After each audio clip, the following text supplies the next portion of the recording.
পশ্চিমবঙ্গের কলকাতার RG Kar medical college ও হাসপাতালে এক নারী শিক্ষানবিশ চিকিৎসককে ধর্ষণ ও হত্যার ঘটনায় মমতা বন্দ্যোপাধ্যায়ের নেতৃত্বাধীন পশ্চিমবঙ্গ সরকারের তীব্র সমালোচনা করেছেন বিজেপি নেতা ও দলটির জাতীয় মুখপাত্র শেহজাদ পুনাওয়ালা। তিনি বলেন, পশ্চিমবঙ্গ সরকার ও পুলিশের উপর কলকাতা হাইকোর্টের কোনো ভরসা নেই, সেই কারণেই তদন্তভার সিবিআইয়ের হাতে তুলে দেওয়া হয়েছে। মমতা বন্দ্যোপাধ্যায়কে এই ঘটনার দায় স্বীকার করে নিয়ে পদত্যাগ করতে বলেছেন শেহজাদ পুনাওয়ালা।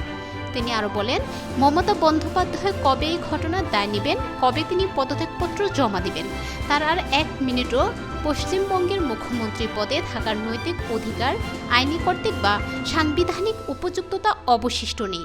তিনি বলেন, পশ্চিমবঙ্গের নাগরিকদের ব্যর্থ করেছেন তিনি, নিজের সাংবিধানিক বাধ্যবাধকতায় তিনি ব্যর্থ হয়েছেন। মমতা বন্দ্যোপাধ্যায়ের পদত্যাগ চেয়েছেন আরেক বিজেপি সাংসদ সদস্য যাদবও।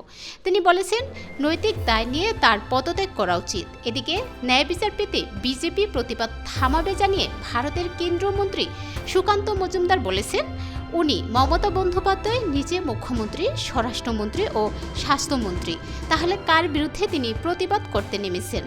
তিনি বিজেপিকে থামানোর চেষ্টা করেছেন। আমরা তাকে আশ্বস্ত করতে চাই যে এই আন্দোলন থামবে না এবং আমরা আমাদের প্রতিবাদ চালিয়ে যাব। গত 9 আগস্ট কলকাতার আরজিকর মেডিকেল কলেজের সেমিনার হলের ভিতর থেকে এক জুনিয়র চিকিৎসকের লাশ উদ্ধার হয়। তাকে ধর্ষণের পর হত্যা করা হয়। ভারতের চিকিৎসা কর্মীরা ধর্ষণ ও হত্যার প্রতিবাদে শনিবার দেশব্যাপী ধর্মঘট শুরু করেছে। ভারতের ডাক্তারদের বৃহত্তম সংগঠন ইন্ডিয়ান মেডিকেল অ্যাসোসিয়েশন শনিবারের ধর্মঘটটি ডেকেছে। তারা বলেছেন, হাসপাতালগুলোতে অপরিহার্য নয় এমন পরিষেবা 24 ঘন্টার জন্য দেশ জুড়ে বন্ধ থাকবে।